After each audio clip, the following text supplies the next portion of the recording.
जय श्री गणेश। मैं हूं पंडित जगदीप। जेडी न्यूज़ 24 की ओर से आप सभी का सादर नमन करते हुए उन विद्वानों और विदुषियों से विनम्र अनुरोध है कि जिन्होंने अभी तक हमारे इस YouTube चैनल को सब्सक्राइब नहीं किया है, कृपया वो इसे सब्सक्राइब करें। और इसके अतिरिक्त वैदिक ज्योतिष शास्त्र, वास्तु शास्त्र, अंक शास्त्र, लाल किताब, सामुद्रिक शास्त्र, हस्तरेखा, जन्म कुंडली विश्लेषण व रत्नों के परामर्श हेतु आप संपर्क कर सकते हैं। हमारा संपर्क सूत्र है 9318682393। अन्य संपर्क सूत्र है 8797214।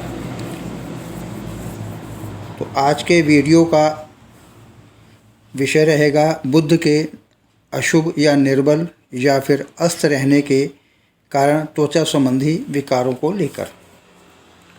यदि जीवन में इन परिस्थितियों का कभी सामना करना पड़ भी जाए तो क्या करें, इसी गंभीर समस्या को लेकर आगे बढ़ते हैं।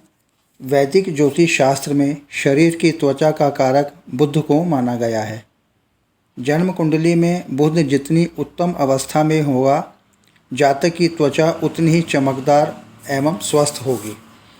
जन्म कुंडली में बुध पाप ग्रह राहु, केतु या शनि से दृष्ट होने पर या युति के साथ हो तो चर्म रोग के होने की पूर्ण संभावना बनती है। रोग की तीव्रता ग्रह की प्रबलता पर भी निर्भर होती है। एक ग्रह दूसरे ग्रह को कितने अंश से पूर्ण दीप्तांशों से देखता है अथवा नहीं। रोग सामान्य भी हो सकता है और गंभीर भी। ग्रह किस नक्षत्र में कितना प्रभावकारी है, यह भी रोग की भीषणता बताता है, क्योंकि एक रोग सामान्य सा उभर कर आता है और ठीक हो जाता है। साथ ही यह जातक के जीवन में चल रही महादशा पर भी निर्भर करता है। बुध की समस्या में त्वचा पर झुर्रियाँ पड़ने लगती हैं। कभी कभी त्वचा रूखी और बेजान सी हो जाती है। त्वचा पर दाने आ जाते हैं और यदा कदा छोटे छोटे धब्बे से आ जाते हैं। आमतौर पर उम्र के 8 वर्ष से लेकर 20 वर्ष तक और 40 वर्ष के पश्चात बुध से संबंधित यह समस्या देखने में आती है। मंगल रक्त का कारक है। यदि मंगल किसी भी तरह से पाप ग्रहों से ग्रस्त हो, शत्रु राजिस्थ हो, नीच हो, वक्री हो तो वह रक्त संबंधी रोग उत्पन्न करेगा।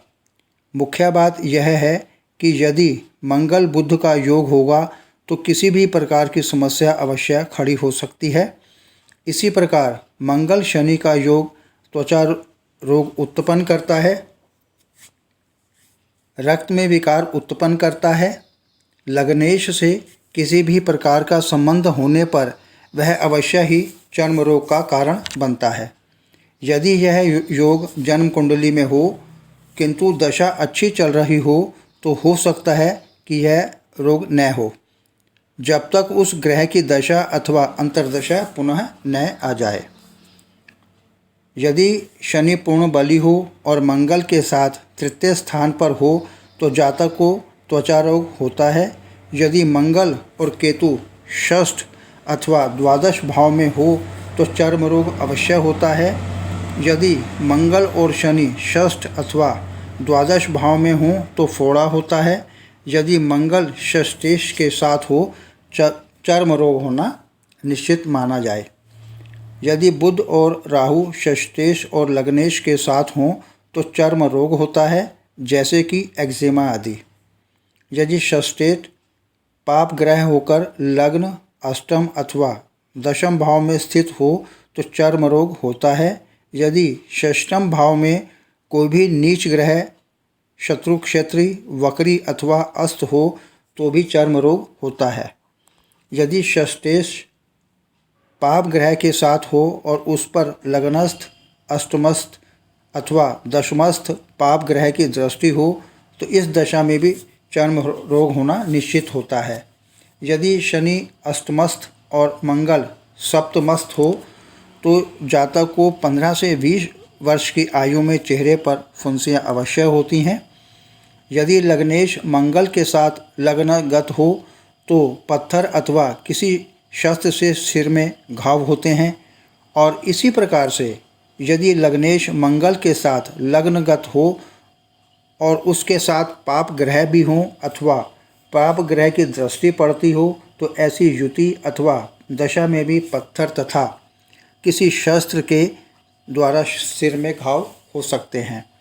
इसके अतिरिक्त अशुभ बुध के कारण त्वचा में संबंधित किस प्रकार की समस्याएं उत्पन्न हो सकती हैं, यदि उनकी बात करें तो इससे जातक तुतलाहट का शिकार हो सकता है, उसके सूंघने की शक्ति क्षीण हो सकती है, समय पूर्व ही उसके दांतों का खराब होना निश्चित है, उसके अपने मित्रों से संबंध भी खराब हो सकते हैं। बुध के अशुभ होने पर बहन, बुआ और मौसी पर विपत्ति आ सकती है। नौकरी या व्यापार में नुकसान हो सकता है, उसके संभोग की शक्ति क्षीण हो सकती है, व्यर्थ की बदनामी का उसको सामना भी करना पड़ सकता है। घूमते रहने की उसकी इच्छा होती रहती है। अधिकतर पहाड़ी क्षेत्रों में वह निवास करेगा। कोने का अकेला मकान जिसके आसपास कोई मकान न हो, ऐसा उसका निवास स्थान भी हो सकता है।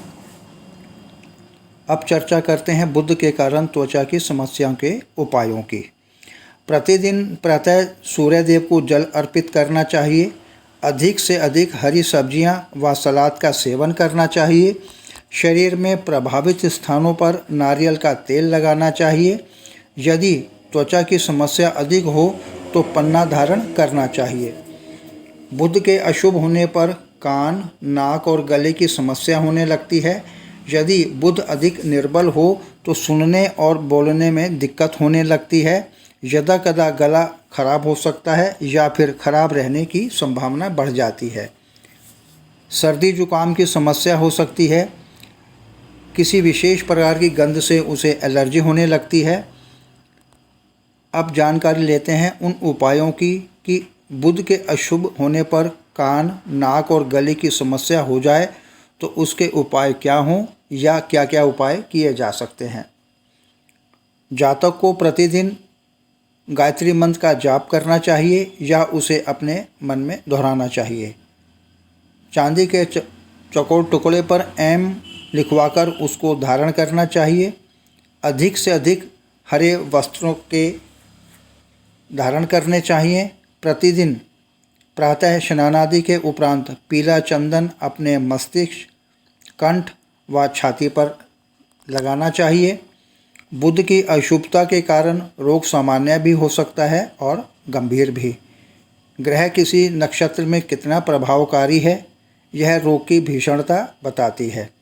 क्योंकि एक रोग सामान्य सा उभर कर ठीक हो जाता है तो दूसरा रोग लंबा समय भी ले लेता है। साथ ही ऐसी स्थिति जातक के जीवन में चल रही महादशा पर भी निर्भर करती है। यदि यह योग जन्म कुंडली में हो किंतु दशा अच्छी चल रही हो तो हो सकता है कि यह रोग हो ही न, जब तक उस ग्रह की दशा अथवा अंतर्दशा पुनः न आ जाए। तो यह थी बुध की अशुभता के कारण जीवन में होने वाले त्वचा रोगों के उपायों सहित चर्चा। आगे प्रभु इच्छा आगामी वीडियो नए प्रसंग के संग आपकी समृद्धि की कामना सहित पुनः जय श्री गणेश।